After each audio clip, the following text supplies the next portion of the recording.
Some Pony Still Loves You by Scootaloo. Read by Dreams of Ponies. Chapter 1. Discourtesy. Rainbow Dash didn't like needles, nor did she enjoy being in a hospital bed. Yet here she was, and the two of her least favorite things had become almost commonplace. At her bedside was a Pegasus nurse, an Earth Pony anesthesiologist, and another Pegasus, a yellow mare with a pink mane, a close friend, moral support. Today was to be the end of the needles, sickness, and complications. Today, the foal was to be born. All Dash could hear beyond the beeps and blips of various monitors was the conversation of the trio beside her, which drifted between polite conversation about the weather and some trivial gossip, all in an attempt to avoid discussing the obvious. As the anesthetics began to take their toll, she looked around, and for one last moment fixated on her bloated stomach. It had grown considerably over the last year, and Rainbow was more than ready for this to be done and over with. She thought about that foal for a moment. She hadn't the slightest of whether it was a filly or a colt.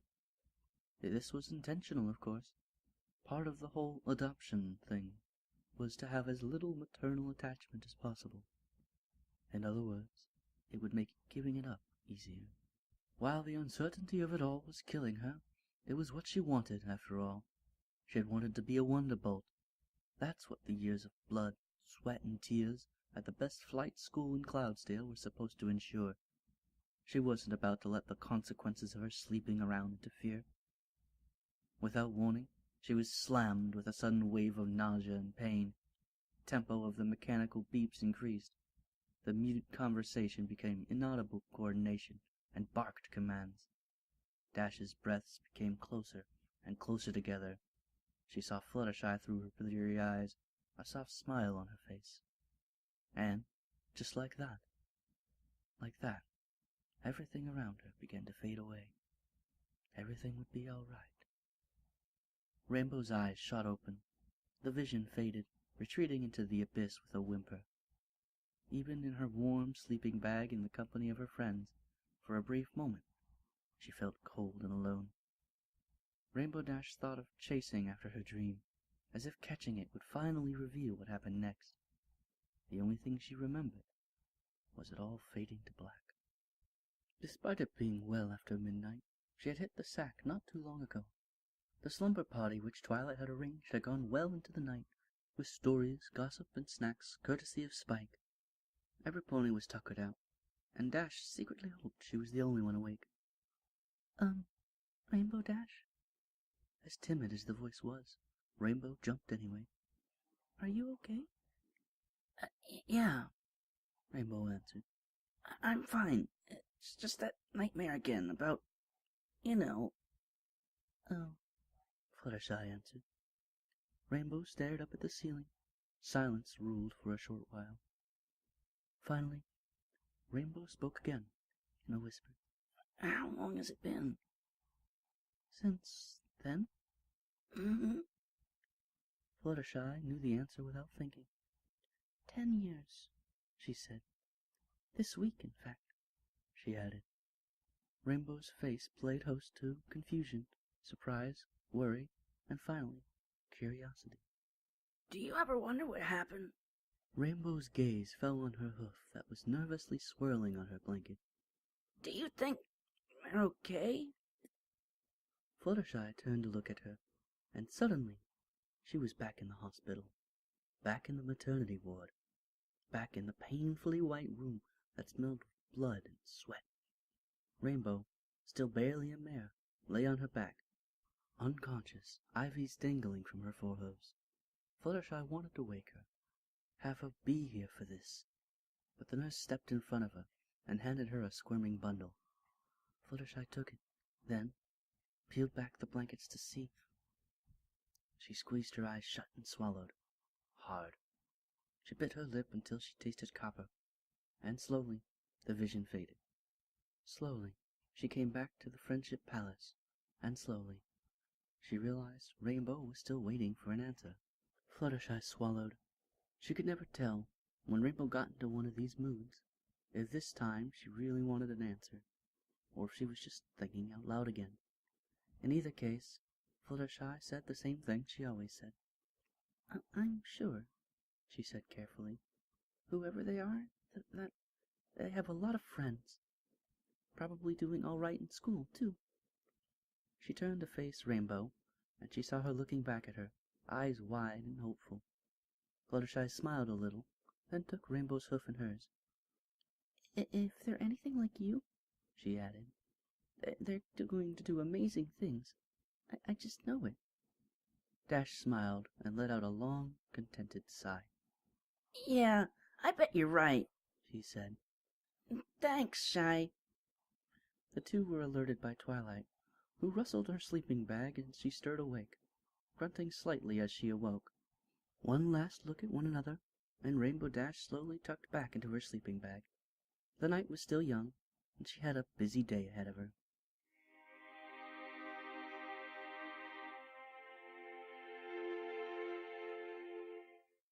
Cake, confetti, compliments and congratulations.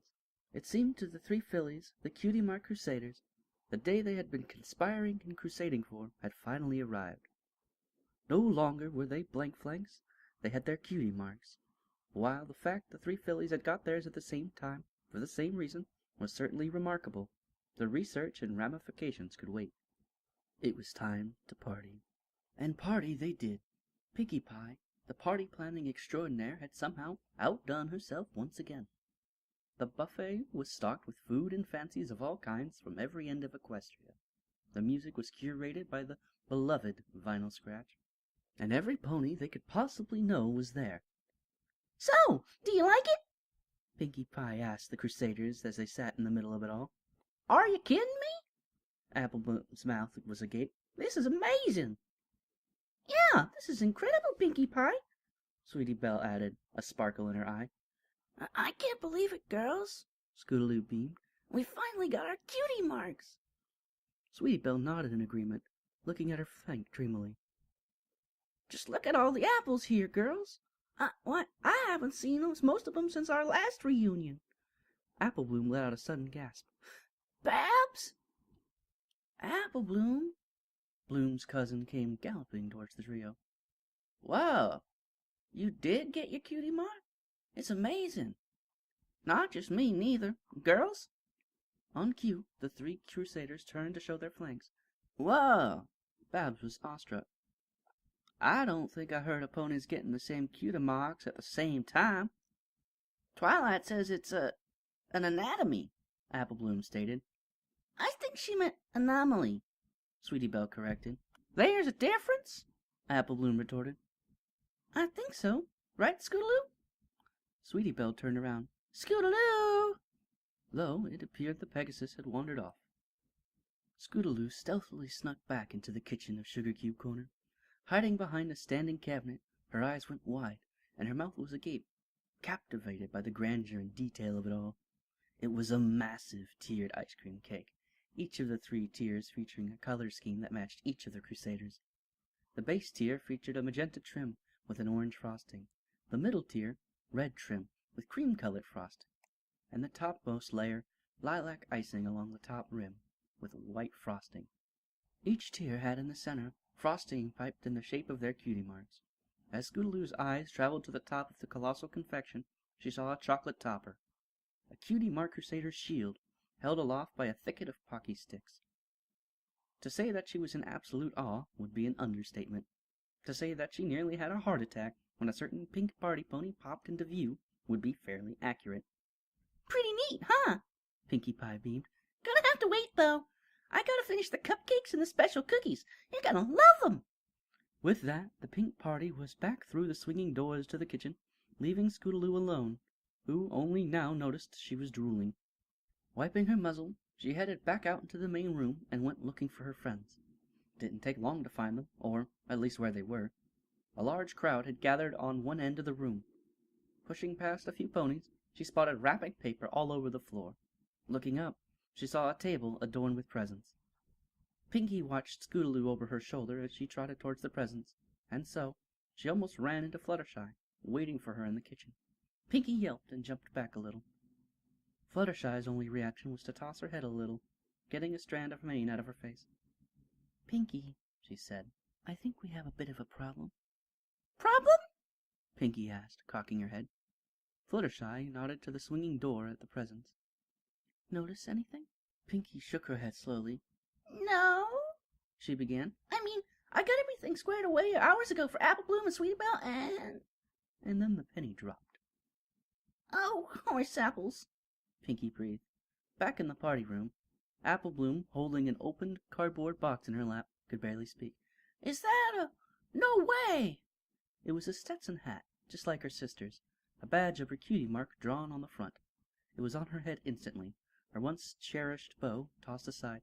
Thank you so much, Applejack. Apple Bloom ran over and gave her sister a tight hug. You earned it, Apple Bloom. Applejack grinned, fitting the discarded bow onto her sister's hat. Big Mac and I are so proud of you.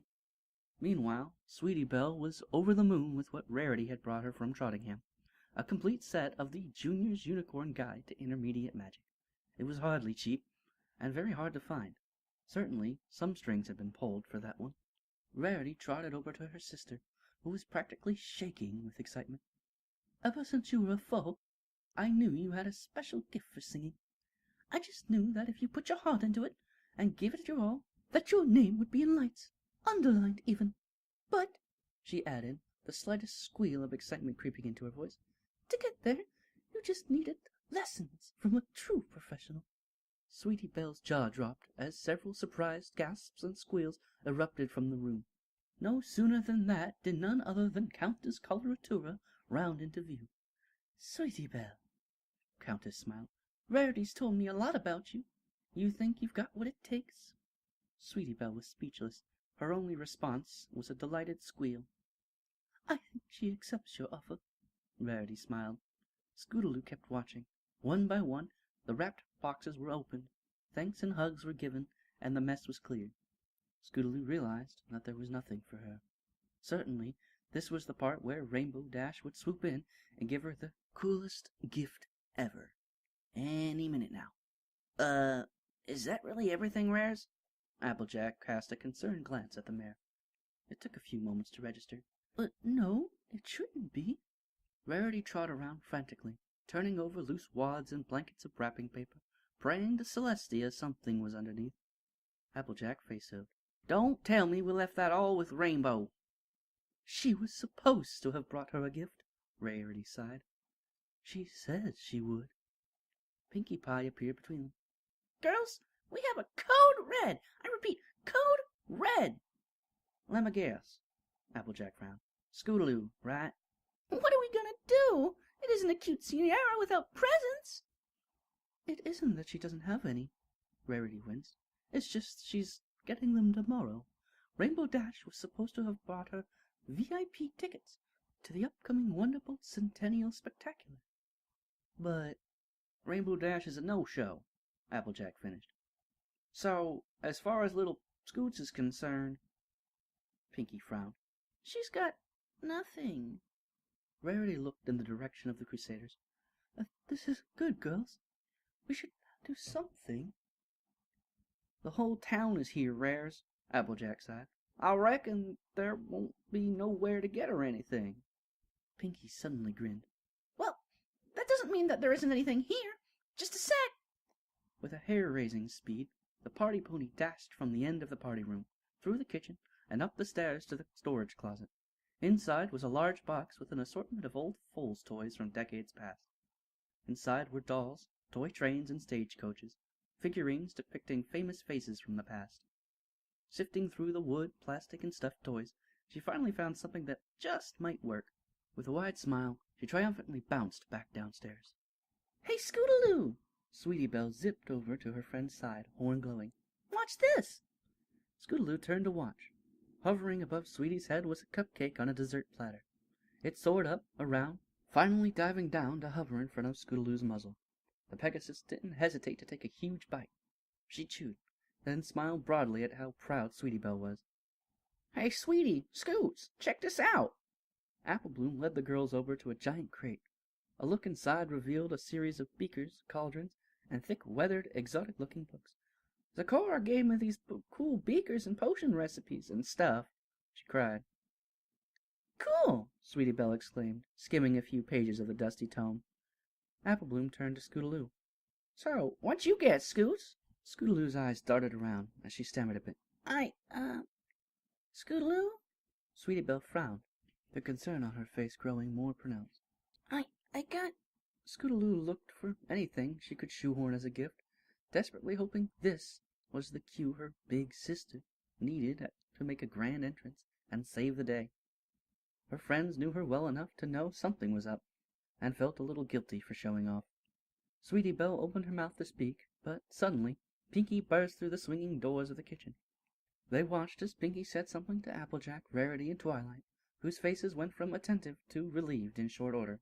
She was holding something wrapped, and it didn't appear to have a tag on it. Apple Bloom was immediately curious. I wonder what that is. Me too, Sweetie Belle added. I thought we opened all of our presents. Pinky practically skipped over to Scootaloo. Didn't think we were going to leave you out of the fun, did you? Scootaloo's grin was massive as she took the wrapped present with trembling hooves and tore it open, her smile fading fast. Really old stuffed dragon? Pinky frowned at the filly's displeasure. You don't like it? Scootaloo looked up at the other elements watching her, faces mixed between nervous and uneasy. Scootaloo forced the best smile she could. You just went into your attic and got me some crusty old baby toy? Rarity struggled to come up with some kind of explanation. Well, you see, it's fine. It's fine.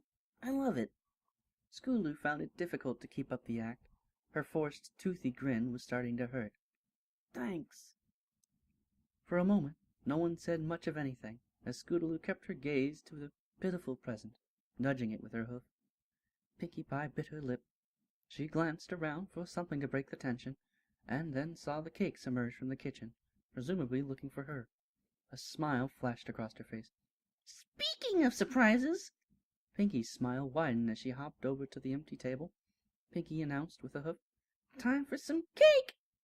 Pinkie bounced over to a long table which now hosted a giant cake, waving a hoof towards the Crusaders as an opening was made for the trio to go up front. Pinkie hopped down in front of them, brandishing a slicer and a small plate. Who wants to go first? Sweetie and Apple Bloom immediately nudged Scootaloo forward.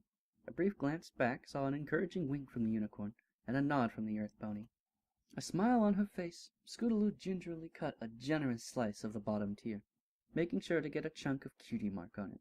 Within moments, she had taken an enormous bite. All sorts of delicious flavors washed through as she swallowed the dessert. The cake itself was spongy vanilla base, and the icing was almost pure sugar. The frosting had an interesting white chocolate taste to it. Scootaloo sported the widest, most sincerest grin she'd had since the beginning of the party. So? Pinkie was face to face with Scootaloo. What'd you think? It was awesome, Pinkie Pie. Thank you. Scootaloo beamed. No problemo. Pinkie Pie now hopped in front of Sweetie Belle. Your turn. Sweetie was determined to show off her magic skills, and thus took the cake slicer by magic and attempted to position it over the cake, sticking out her tongue in concentration. Her aim was to cut it with grace and elegance. Instead, the slicer jerkily shot forward and swung to the side, sending ponies diving for cover before it bit deep into a wooden pillar, then stuck. Sweetie could only muster a nervous laugh as her ears drooped with embarrassment. A blue aura overpowered her own and wrenched the slicer from the pillar. No worries, dear, Rarity murmured as she sliced her a generous piece from the top tier. Apple Bloom didn't try anything funny either. She simply asked for a slice from the middle and got one, much to the relief of every pony else. The three went to a table set just for them and sat around with their cake. Apple Bloom didn't hesitate gorging herself. Frosting smattered all around her muzzle. Sweetie Belle slowly, deliberately, levitated a fork, plastic at Rarity's insistence, and gingerly ate. Scootaloo took a look around the room. So many ponies were there. Parents, siblings, neighbors, none of which were there for her sake. After growing bored of this panorama, she danced a distracted hoof along a now empty plate. You okay, Scootaloo? Sweetie asked, concerned. You look a little down. Yeah, you didn't get any presents? Apple Bloom shot a curious glance back towards where the presents had been stacked.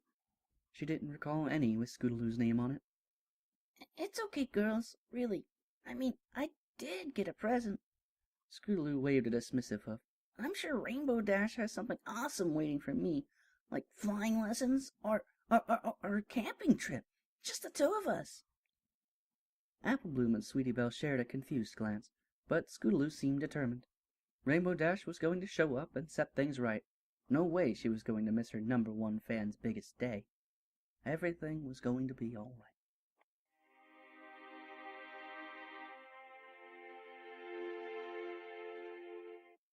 The rest of the night had been fun. There was Pin the Tail on the Alicorn, dancing, a singing contest, which Sweetie won, of course, not to mention some tearful speeches on the part of Applejack and Rarity. For all intents and purposes, the party had been the most successful Scootaloo ever had. She finally got her cutie mark at long last, and there was a grand celebration to mark the occasion. But Rainbow Dash was nowhere to be found. With her absent, it was more or less just a party for Apple Bloom and Sweetie Belle. Scootaloo's ticket in was simply the fact that she'd gotten her cutie mark too. Bitter and tired, Scootaloo marched out of Sugar Cube Corner. She had no interest in staying behind for a parting words or congratulations. A little drizzle began to fall just as she entered the perimeter of Sweet Apple Acres. She wanted to be alone. She wanted to be away from the fun she couldn't have. She wanted to be in the cold Crusaders clubhouse. No one would find her up there. She hated being angry. Today was supposed to be such a great day. Her flank was no longer blank, and Diamond Tiara, a former bully, nuisance, cause of many terrors and tantrums, was reformed and befriended. There was even a giant cake, though with the biggest tier in her colors, with her cutie mark and her name on it. Not even the so-called element of loyalty had been there for her, the one who promised to take her under her wing and treat her like a little sister. Last Scootaloo checked, Rarity and Applejack were there for their little sisters.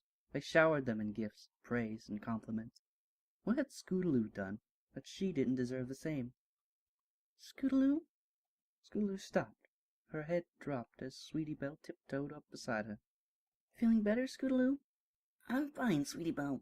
Scootaloo hissed through her clenched teeth. Sweetie grimaced. What's the matter, Scootaloo? She wasn't about to be blunt. My cutie mark, she lied. Huh? Sweetie arched an eyebrow. What about it? I don't like it, Scootaloo pouted. It's stupid. What? Sweetie was taken aback. Why not? Our cutie marks make us special. We have a mission, don't you see? We have to help other fillies in coats. Help them find their special... What about me? Scootaloo snarled. What about me, huh? Her voice raising, her hoofs stamping a patch in the grass. What about my family? What about my stupid wings? Why doesn't some pony help me? It's not fair. Scootaloo, Sweetie Belle began hesitantly, but Scootaloo reversed course and began her homebound trot, fuming. Sweetie Belle didn't bother following. She knew that Scootaloo was sensitive, as, truth be told, she had a right to be. Still, it stung to watch her friend sour and solemn on what was supposed to be the happiest day of a filly's life. Part of her very much wanted to find that rainbow-maned Pegasus and give her a piece of her mind. "Hey, girls," Apple Bloom greeted, Babs and some of the other apple fillies by her side. As she saw Sweetie Belle alone, her face fell. "Where's Scootaloo?" "She went home," Sweetie Belle said flatly. "Oh." Apple Bloom's ears fell slightly. "No sign of her, huh?" "Nope," Sweetie Belle sighed. "Well," Apple Bloom pawed at the ground nervously before perking up again. "Are you coming at least?" "To what?" "The party." A smile returned to the farm filly as she glanced at her cousins beside her. "I thought we already had a party," Sweetie Belle asked, confused. "Yeah, but this one's an apple family quinceañera." Apple Bloom grinned.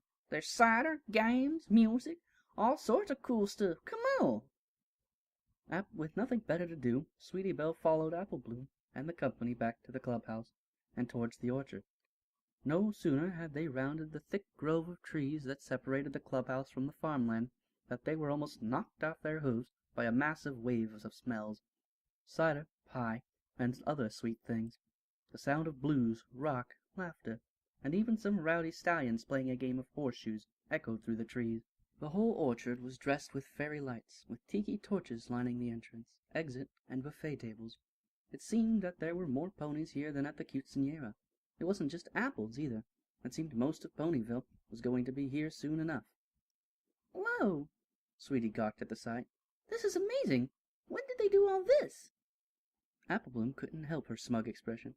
Well, we kinda got it set up earlier this evening. Big Mac, Granny, and some of the Apple boys stayed and got all the food ready. Your sisters helped with the lights and such. Ah, Sweetie Belle, there you are. Rarity greeted as she emerged from the household. You ran off, and I was worried you would head back to the boutique. I almost did, Sweetie Belle said. But then Apple Bloom saw me and brought me down here. Rarity glanced over the little crowd of fillies. No Scootaloo? She asked. No. Sweetie's frown returned. She went home. She's pretty upset about everything. Sweetie noticed a flash of disgust on her sister's face before it returned to a weak smile. Apple Bloom, I do believe your grandmother could use you for a moment in the kitchen. I bet it's the pie girls. Come on, Sweetie Belle. Apple Bloom beamed as she and her cousins dashed towards the house, Sweetie Belle not too far behind. End of Chapter 1. Thank you all for listening, and have a wonderful night.